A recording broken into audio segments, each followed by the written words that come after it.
చాలా ఇబ్బందులు పడ్డాం. ఈ 5 సంవత్సరాలు చాలా మేము నరకం చూసాం.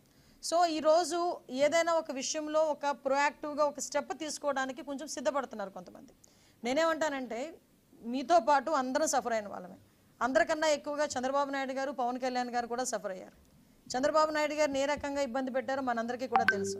పవన్ కళ్యాణ్ గారు నడి రోడ్డు మీద ఆయన్ని ఈవెన్ నగర బహిష్కరణ అన్న రకంగా కూడా ఆయన్ని ట్రీట్ చేయడం కూడా మనందరం కూడా చూస్తున్నాం. ఇటువంటి సిచ్యువేషన్స్లో ఈరోజు మనం అధికారంలో ఉన్నాం.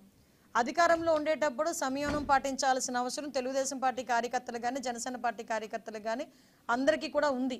ఎందుకంటే వాళ్ళు రెచ్చగొట్టే తీరులో ఉన్నారు. ఏ రకంగానైనా బురద జల్లే పరిస్థితిని తీసుకొస్తున్నారు. వాళ్ళు ఎంత తెలివైన వాళ్ళంటే కోడికత్తి శ్రీను డ్రామా ఆడి ఒక్కసారి సీఎం కుర్చీలో కూర్చున్నారు. మళ్ళీ గులకరాయి డ్రామా ఆడి మళ్ళీ సీఎం కుర్చీలో కూర్చోవడానికి కూడా సిద్ధపడ్డ వ్యక్తులు వాళ్ళు. సొంత బాబాయిని చంపి తిరిగి ఆ రక్తాన్ని చంద్రబాబు నాయుడు గారికి రాయాలని చూసిన వ్యక్తులు వాళ్ళు. అలాంటి వాళ్ళు ఈరోజు 164 ఇంచుమించుగా మనకు మ్యాండేట్ ఇస్తే దాన్ని కూడా ఏదో రకంగా డిస్ట్రాయ్ చేయడానికి, గవర్నమెంట్ మీద బురద చల్లడానికి వాళ్ళు చేసే ప్రయత్నాలు చేస్తున్నారు. మీకు బాధ ఉండడంలో తప్పు లేదు.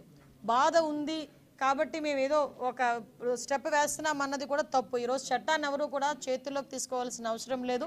చట్టం తన పని తను చేసుకుపోతుంది.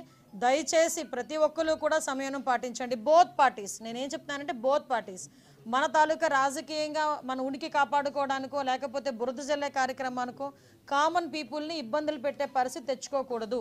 దయచేసి ఈ విషయంలో ఎలాంటి వాళ్ళైనా అటువంటి సిచ్యువేషన్ క్రియేట్ చేస్తే కనుక చట్టం తన పని తను చేసుకెళ్ళిపోతుంది. లా విషయంలో ఎవరు కూడా అతీతులు కాదు. ఈ విషయం చెప్పడానికనే ఈరోజు మీ అందరి దగ్గరికి రావడం జరిగింది. దయచేసి ఒకటే చెప్తున్నా, అన్ని పార్టీల వారికి, ఇటు వైఎస్ఆర్సీపీ పార్టీ వాళ్ళకి, టీడీపీ పార్టీ వాళ్ళకి, జనసేన వాళ్ళకి అందరికీ కూడా మనం చట్టాన్ని ఏ రోజు కూడా చేతుల్లోకి తీసుకోవద్దు. మనం చట్టాన్ని చేతుల్లోకి తీసుకొని మనం వాళ్ళు చేసిన ట్రాప్లో మనం పడద్దు. నేను అది చెప్తున్నా, వాళ్ళు వేసిన ట్రాప్లో అనవసరంగా మనం పడద్దు. చట్టాన్ని ఎవరు కూడా చేతుల్లోకి తీసుకోకండి. ప్రతి ఒక్క అంశాలన్నీ గుర్తున్నాయి. గుర్తు లేకుండా ఎవ్వరూ లేరు. మర్చిపోయే సంఘటనలు జరగలే లాస్ట్ 5 సంవత్సరాల్లో. కాబట్టి దయచేసి అన్నీ గుర్తున్నాయి. అన్నిటికీ సమయం రావాలి. అలాగని చెప్పి మనం లాని అతిక్రమించి మనం చేయాల్సిన అవసరం లేదు. దేన్నైనా కూడా మనం యాజ్ పర్ రూల్ మనం చేసుకోవచ్చు. దానికి ప్రతి ఒక్కరు కూడా సమయం పాటించండి. దయచేసి మీ అందరికీ కూడా మరీ కోరుతున్నాం. గవర్నమెంట్ మీద చెడ్డ పేరు తీసుకొచ్చే పరిస్థితి మనం ముఖ్యంగా తెలుగుదేశం పార్టీ కార్యకర్తలు కానీ, జనసేన వాళ్ళు కానీ ఎవరు కూడా మనం చేయకూడదు. At the same time YSRCP వాళ్ళకి కూడా ఒకటే చెప్తున్నా, మీ లాభాపేక్ష గురించో మీ రాజకీయ ఉనికి గురించో కామన్ పీపుల్ని ఇబ్బంది పెట్టొద్దు అని మాత్రం నేను మీ అందరినీ కూడా విజ్ఞప్తి చేస్తున్నా. నేను సారీ ఒకరు చెప్పండి. కాదండి, ఇద్దరు ఇప్పుడు విషయం ఏంటంటే రెచ్చగొట్టుకొని ఎవరు ఇబ్బంది పడుతున్నారు? అక్కడ మిథున్ రెడ్డి ఆయన సేఫ్. కామన్ పీపుల్ ఇప్పుడు కామన్ పీపుల్ ఉన్నారు. ఇప్పుడు ఎవరు ఇబ్బందులు పడతారు? ఎవరు కేసులు ఇరుక్కుంటారు? బోత్ పార్టీస్ కేసులు ఇరుక్కుంటాయి. ఎందుకు ఆ కేసులు మనం అంతవరకు తెచ్చుకోవడం ఎందుకు? ఎవరు కూడా చట్టాన్ని చేతుల్లో తీసుకోవాల్సిన అవసరం లేదు. ఏదైనా ఇష్యూ ఉంది, పోలీస్ కంప్లైంట్ ఇవ్వండి, పోలీసులు చూసుకుంటారు. ఈరోజు ఇంతకు ముందు పోలీసులు కాదు కదా, ఆల్రెడీ పోలీసులు కూడా మారుతున్నారు అందరూ కూడా. సో అది ఎప్పుడు కూడా చట్టాన్ని చేతిలోకి తీసుకోవద్దని చెప్తున్నారు.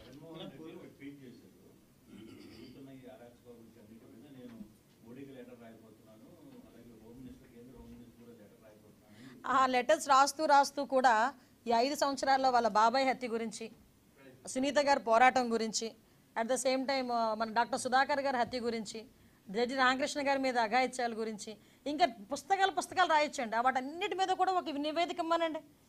నా హయాంలో ఇన్ని జరిగినాయి అని చెప్పి ఈ నివేదిక ఇవ్వమనండి. నేను కూడా హ్యాపీ ఫీల్ అవుతాను. కొంచెం మాకు కూడా భారం తగ్గిద్ది. ఏంటండి కబుర్లు చెప్పడం? ఏదో అంటారు కదా, అంటే టైం టు టైం వస్తే ఏదో దయ్యాల వేదాల వల్ల ఇస్తున్నాయి అన్నట్టుగా ఆయన ఈరోజు క్రైమ్ గురించి లెటర్లు రాస్తున్నానంటే అంతే టైం అబ్బా, అంతే, మనం ఏం చేయలేం దాన్ని. ఎస్ ఏంటి, ఒకటి మాత్రం క్లియర్ అండి, ఈ రోజు జరుగుతున్న సంఘటనలు ఇప్పుడు ఈ వరుస సంఘటనలు జరుగుతున్నాయి మైనర్ బాలికల మీద. నేనేమంటానంటే మైనర్ బాలికల మీద మేము కూడా దాని మీద అధ్యయనం చేస్తున్నాం పోలీస్ డిపార్ట్మెంట్ వాళ్ళతో. మైనర్ బాలికల మీద అత్యాచారాలు జరుగుతున్నాయి, హత్యలు జరుగుతున్నాయి అనుకునేటప్పుడు కొంచెం క్లోజ్ రిలేటెడ్ పీపుల్, వాళ్ళ సరౌండింగ్లో ఉన్న పీపుల్, వాళ్ళ అంటే కొంచెం దగ్గరగా ఉన్న బంధువులు, ఇలాంటి వాళ్ళ దగ్గర మ్యాక్సిమం ఇవన్నీ కూడా జరుగుతున్నాయి.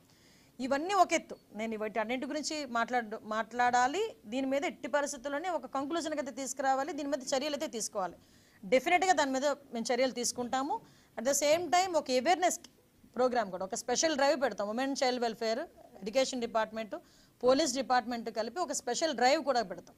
ఒక 6th క్లాస్ లోపు పిల్లల వరకు కూడా ఒక బ్యాట్ టచ్ ఏంటి, గుడ్ టచ్ ఏంటి అన్న విషయంలో అవేర్నెస్ తీసుకురావడం. కానీ 6th క్లాస్ తర్వాత కూడా అప్ టు 18 years వరకు, అప్ టు కాలేజ్ లెవెల్ వరకు కూడా వాళ్ళకి ఏంటంటే చాలామంది ఏం చేస్తున్నారంటే, నేను చాలా కేసులు చూస్తున్నా, చాలామంది ఏంటంటే 8th క్లాస్ 9th క్లాసుల్లోని పిల్లల్ని పాపం ట్రాప్ చేయటం, ఆ పిల్లలు చనిపోవటం, ఇలాంటి సంఘటనలు జరుగుతున్నాయి. వాటికి కూడా మేము ఒక అవేర్నెస్ క్రియేట్ చేయడానికి, వాళ్ళకి కూడా పేరెంట్స్కి టీచర్స్కి అట్ ద సేమ్ టైం స్టూడెంట్స్కి ఒక డ్రైవ్ కూడా ఏర్పాటు చేయడానికని మేము అందరం కూడా సిద్ధపడ్డామండి. ఇవన్నీ ఒక అయితే నేనేమంటానంటేనండి, పాస్ట్ జరిగిన పోలీసు వ్యవస్థ మొత్తం అంతా నిర్వీర్యం అయిపోయింది. మీరు నమ్ముతారా, ఒక ఫింగర్ ప్రింట్ సిస్టమ్ ఒకటి ఉండేది. ఒక క్రిమినల్ ఎక్కడైనా పట్టుబడ్డాడు అనుకోండి, వాడి కనుక ఫింగర్ ప్రింట్ ఇస్తే వాడి మీద ఎన్ని కేసులు ఉన్నాయి మొత్తం అన్ని బయటకు వచ్చేస్తాయి. వాడు ఇంతకుముందు వాడి క్రిమినల్ హిస్టరీ అంతా బయటకు వచ్చేస్తుంది. అలాంటి సిస్టమ్ మొత్తం లేదు. ఈ లాస్ట్ 5 years అది పని చేయలే, డబ్బులు ఇవ్వలేదు, అది వర్క్ చేయడం మానేసినాయి. At the same time CC cams పని చేయలేదు, సీసీ క్యామ్లు బిగించినప్పుడు డబ్బులు ఇవ్వలేదు. ఎవడు చేస్తాడు? ఈరోజు వ్యవస్థ అంతా కంప్లీట్. ఈవెన్ సెబ్ అని చెప్పి గాంజాయిని సెబ్కి ఇచ్చి ఎక్సైజ్ డిపార్ట్మెంట్ నుంచి దాన్ని పక్కకు తోసేసి, సెబ్లో కూడా దానికి సపరేట్గా కాన్సన్ట్రేషన్ లేకుండా గంజాయిని విపరీతంగా పెంచారు.